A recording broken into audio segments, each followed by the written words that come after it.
बिस्मिल्लाहिर्रहमानिर्रहीम अस्सलामु अलैकुम वरहमतुल्लाहि वबरकातुहू। 9 क्लास केमिस्ट्री। बेटा केमिस्ट्री में जो आप लोगों को काम मिला है डायरी में वो आपको मैं बता दूं। चैप्टर नंबर 3 हम स्टार्ट करने जा रहे हैं, periodic table and periodicity of properties. ये पीरियोडिक टेबल क्या है, इस पे थोड़ा सा डिस्कशन करते हैं आज। इसको शुरू करने से पहले मैं आपको एक पिक्चर दिखाऊं पीरियोडिक टेबल की। तो ये एक टेबल है केमिस्ट्री में। इस टेबल को हम क्या कहते हैं, पीरियोडिक टेबल कहते हैं, जिसके अंदर ये डिफरेंट एलिमेंट्स होते हैं, राइट। अब पीरियोडिक टेबल क्या है, इसकी क्या प्रॉपर्टीज़ हैं, इसके क्या फ़ीचर्स हैं, इंशाल्लाह ताला इस चैप्टर में पढ़ेंगे। लेकिन इससे पहले थोड़ा सा आज आपको काम बता रहा हूँ। आपने पीरियोडिक टेबल पढ़ना है, पीरियोडिक टेबल की डेफिनेशन तैयार करनी है, ग्रुप्स किसे कहते हैं, कॉलम्स किसे कहते हैं, आज इसके बारे में थोड़ा सा हम जानेंगे।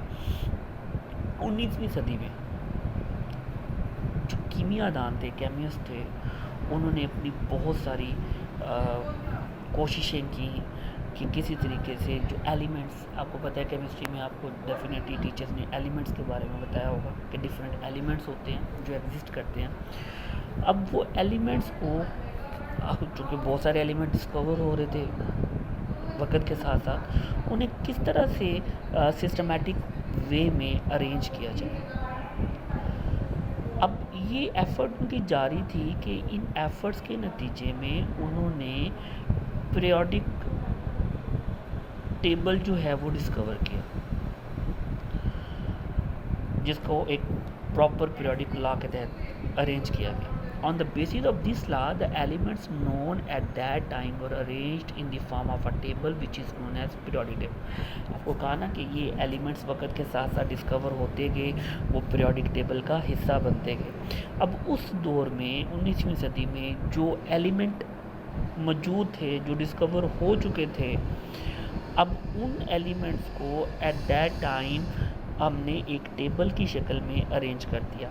तो arrangement of elements in the form of a table is known as periodic table, right.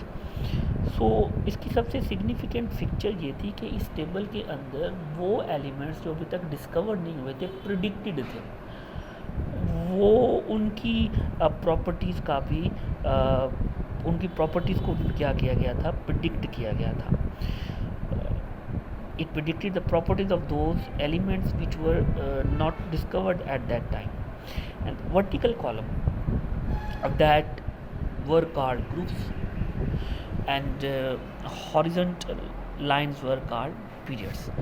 तो इसके जो बेसिकली पीरियोडिक टेबल देखें तो बेसिकली इसकी this is vertical, this is horizontal. जो वर्टिकल होता है बेसिकली वो हमारे पास जो होता है वो होता है ग्रुप्स, और जो हॉरिजॉन्टल होता है, हॉरिजॉन्टल जो है उन्हें हम पीरियड्स कहते हैं। That orderly arrangement of elements generally coincide with their increasing atomic number. अब हर एलिमेंट का ना एक एटॉमिक नंबर होता है। अब इस टेबल में जब बेसिकली अरेंज किया गया ना एलिमेंट्स को, तो उन एलिमेंट्स के एटॉमिक नंबर के पॉइंट ऑफ व्यू से अरेंज किया गया। यानी जिसका एटॉमिक नंबर कम वो पहले, जिसका एटॉमिक नंबर ज़्यादा वो बाद में। तो ये भी एक तरीका था इन एलिमेंट्स को इस पीरियोडिक टेबल में क्या करने का, अरेंज करने का।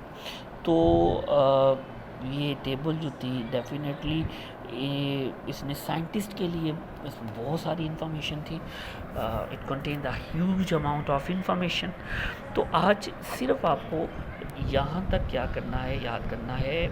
इसमें मैंने आपको बेटा बताया कि पीरियोडिक टेबल क्या होता है, एलिमेंट्स को किस तरह से अरेंज किया जाता है, ग्रुप्स किसे कहते हैं, रोज़ किसे कहते हैं, और एलिमेंट्स को किस तरह से हमने एक टेबल में अरेंज किया। इंशाल्लाह उम्मीद है कि आपको ये समझ में आई होगी। कल हम थोड़ी सी बात मेंडलीव के पीरियोडिक टेबल के ऊपर करेंगे कि मेंडलीव का पीरियोडिक टेबल क्या है, इसने क्या मतलब कि पीरियोडिक टेबल के पॉइंट ऑफ व्यू से अपनी खिदमत सर अंजाम दी। इंशाल्लाह ताला इस पे हम कल बात करेंगे। तो अभी तक के लिए पीरियोडिक टेबल की डेफिनेशन याद करें, ग्रुप्स और पीरियड्स क्या होते हैं इस पे बात करें, और जो बातें थोड़ी सी बताई हैं इनको याद रखें। Thank you so much. अल्लाह हाफिज़।